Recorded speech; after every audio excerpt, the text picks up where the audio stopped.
Landlords in a Louisiana city would be forced to install security cameras at their rental properties and lighting in order to solve the crime issue. And in California, 7 of the 15 most expensive cities for renters are located within the state. I'm Tony, and this is Real Estate Investing and Landlord News.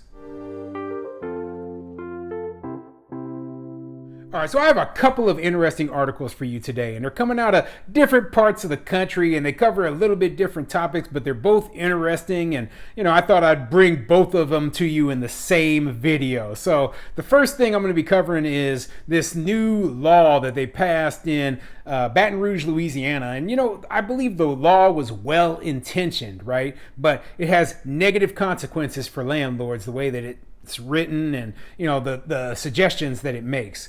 Now, the other thing I'm going to be covering is the fact that, hey, 7 of the nation's most expensive places to rent are located within the state of California. Now, California has the most rules, the most regulations, the most anti-landlord stuff ever, right? And it also probably has the most cities with rent control in the entire country, yet and still they have the most expensive housing. So it's obvious that no matter how many laws and rules and regulations they pass, that isn't going to be the solution. And I'm going to tell you what the solution is. But first, before I get into the articles, go ahead, hit the like, subscribe button. Maybe leave a comment down below. Let me know what you think. What do you think the solution to high housing costs in California is? And I'll give you a clue. It isn't rent control. Okay? But I'm sure that not many landlords on here thought for one second that rent control actually was helping with making housing more affordable anywhere. So let's get into the first article. And it's coming from WAFB.com. And it says, Metro Council passes Devon's Law ordinance, puts new standards in place for rental properties. Yeah, so, this law is one of those laws that was put into place after a tragedy where a child unfortunately was killed. And, I hate the fact that this child died, right? But I think that the law itself doesn't actually provide the type of solution that would help and would have saved this child's life. And instead is putting additional burdens on landlords. So let's get into the article and see what it says. The death of a 3-year-old has led to new safety guidelines for rental properties. On Wednesday, September 14th, members of the East Baton Rouge Parish Metro Council passed an ordinance called Devon's Law. It's in memory of Devon Page Jr., a young boy who was killed by a stray bullet as he was sleeping in his home in April 2022. I urge the council to pass Devon's Law, not just for the death of my son, but for others who are renting and who are not safe where they live, said Ty Tolliver, the mother of Devon Page Jr., to members of the Metro Council. According to EBR Metro Councilman Cleve Dunn, the ordinance provides 3 new standards for rental properties.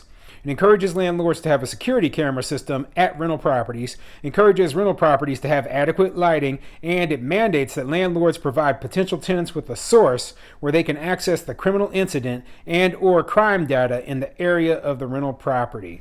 So yeah, you heard those last 3 things, and that's what the Devon's Law does, right? Now, it doesn't mandate that landlords have to install security cameras and good lighting, but it strongly encourages it. But the one thing it does mandate is that landlords provide tenants with a source so they can look up the crime data for the area. Now, I think that is putting too much of a burden on the landlord, and it would actually probably hurt them if they, have a property located in a high crime area and they're trying to rent it. If they, hey, look, there have been 10 murders over here. I'm just saying, that it isn't the landlord's responsibility to look up that sort of data. And I don't like that the council is putting this on a landlord who already has to jump through all these other hoops just to rent a property. So yeah, I don't like additional regulations. And looking at what happened in this incident, I don't think that any of these 3 things, right? Security cameras, extra lighting, and crime data information for the tenant, none of that would have actually stopped a stray bullet from, hitting this child. None of it. You know what would stop that would be us enforcing the law, okay? Arresting the bad guys and putting them in jail. Okay, that is what is necessary. The crime problem is the issue, not the fact that these rental properties don't have enough lighting or security cameras. That's ridiculous. So the only difference would have been if the property where this child lived had a security camera, is there would have been a recording. Maybe, I mean, you might not have even seen where the bullet came from. Who knows where it came from, if it would have even been on the camera. He was hit by a stray bullet. Okay, it's a horrible, tragic thing to happen. And now, I mean, politicians, we got to do something. We got to do something. And every time they think, like that, the tragedy has occurred. We got to do something to prove that we're doing something.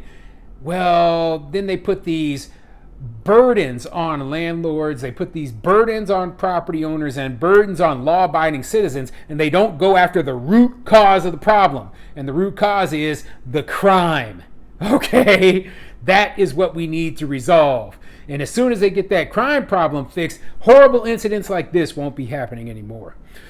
Oh, man. So I'm going to go over into the second article now, and it's talking about California. Obviously, California is expensive. Obviously, they hate landlords there. Obviously, we don't have many property rights, and they're slowly stripping them away. So this article is coming from foxla.com, and it says, 7 of the nation's top 15 most expensive cities for renters in 2022 are in California. No surprise there, none. Anyway, let's see what the article says. The price of rent continues to soar across the U.S. and is becoming unaffordable for most renters. Finance experts say rent should only be 30% of one's income or the combined income of a household, which is simply unrealistic for most renters.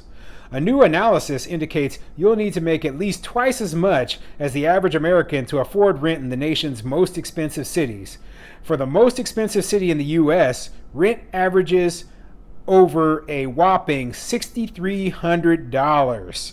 According to the U.S. Census Bureau, the median household salary is $64,994. However, you'll need to make well over 6 figures to afford rent in the nation's priciest. Yeah, and I want everyone to keep in mind, okay, that no one has the right to live in any of these cities, okay? No one has a right to live anywhere, and sitting there and saying, oh man, the most expensive place in the country has rent that's $6,300 a month. Well, you might not be able to afford to live there. And that's, just the truth. I can't afford to live there. I can't afford a $6,300 a month rent. So instead, I live here in Omaha, Nebraska, somewhere where I can afford to live, somewhere where I can have a good quality of life and have my family and raise my children and be happy. And I don't even worry about being in a place that costs that much. Obviously, depending on how much you make, depends on where you're going to live. So, it boggles the mind, that, we need to build more affordable housing in these super expensive areas. No, you just need to make sure that there's enough affordable housing somewhere for people to live in. Anyway, let me continue. A recent study by Apartment Guide shows rent is particularly high in large coastal cities like Seattle, Portland, and Miami. In addition, the study reveals Californians continue to be hit hard, as 7 of the nation's top 15 most expensive cities are all in the Golden State. And let me read off the list of these expensive places, okay? And you shouldn't be surprised by this list, okay? They obviously are going to be some of the most expensive places. Oakland, San Francisco, Los Angeles, San Diego, San Jose, Santa Ana, and Sacramento.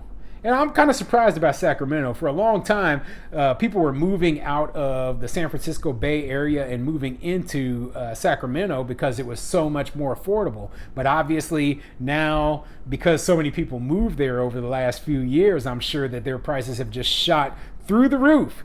And it still might be cheaper than living in San Francisco, but it is not cheap anymore. So yeah, I mean, when it comes down to it, what are we talking about here? We're talking about too much government regulation, too many laws, rules, and regulations that make it hard for builders to build and developers to develop, okay? And if they allowed people to build and they had enough housing for the people, then the housing prices wouldn't be so expensive. but they can't get over the fact they think that government is the solution to everything. It's not. Okay? Government is the problem, and we need to minimize the government in terms of the housing policy in order to have more housing built and to make housing more affordable for people.